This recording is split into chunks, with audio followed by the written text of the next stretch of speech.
चक्र रत्न जब लक्ष्मण की 3 परिक्रमा देकर उनके हाथ में रुक गया, तब दशानन ने विचार किया कि अनंत वीर्य केवली ने सत्य ही कहा था कि लक्ष्मण 8वें नारायण है।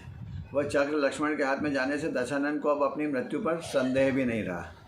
तब रावण ने जो है राम की दास्ता स्वीकार करने के बजाय दशानन ने युद्ध करना ही उचित समझा। तब लक्ष्मण ने चक्र रत्न छोड़ा और वो चक्र रत्न जो है सीधा गया चक्र रत्न, और रावण ने उस चंद्रहास खड्ग से उस चक्र रत्न को रोकने की बहुत कोशिश की, लेकिन वो चक्र रत्न ने सीधा दशानन का मर्मस्थल छेद दिया। वह दशानन की मृत्यु हो गई। दशानन के द्वारा लक्ष्मण पर चलाया गया चक्र रत्न ही उसकी मृत्यु का कारण बना। दशानन का मृत शरीर देखकर विभूषण भी बेहोश हो गए। दोनों भाइयों में आपस में बहुत प्रेम था। दशानन का दाह संस्कार विधि पूर्वक किया गया। उनके भाई भानुकर्ण, इंद्रजीत, मेघनाद को छोड़ दिया गया, बेटे जो थे दोनों।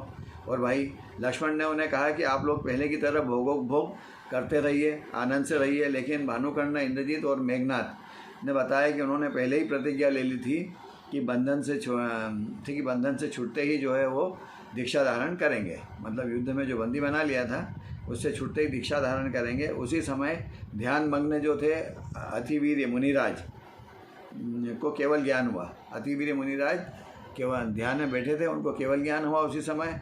और बहुत सारे जो देवलोग थे वो घाती खंड के किसी तीर्थंकर का जन्म कल्याणक बना करके लौट रहे थे, और मुनिराज को केवल ज्ञान हुआ। जान करके वहाँ पर उन्होंने पुष्पवृष्टि की।